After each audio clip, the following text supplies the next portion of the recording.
Hey everyone, so I wanted to take a short video of this gravel area that I did. Look at how pretty the flowers are growing in. My wife put in. Give the video a thumbs up just for that. Don't you think it turned out so well? And it works great for the truck. I got the truck right here. But I wanted to show you real quick on weeds. Some people are asking how is it going with the, so I put that layer of stuff down. Literally this is it, guys. I'll have an occasional weed every, look at that, little tiny grass, no big deal, easy to rip out. Once a week I might come pull a couple things, but they're so small and it's so easy, and I literally haven't sprayed or done anything. And I see one weed right there, you guys might see it, but I mean, that looks so good to me. So anyway, I just wanted to say thanks for everybody that's subscribing and watching my videos. I really appreciate it.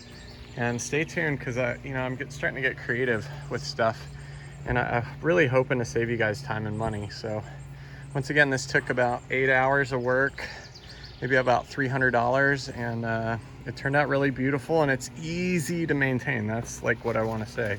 So just pluck those weeds and then you're done. It took me what, this video is 1.5 minutes long or something to pull 5 weeds. That's it. Beautiful. Thanks guys for watching. Stay tuned.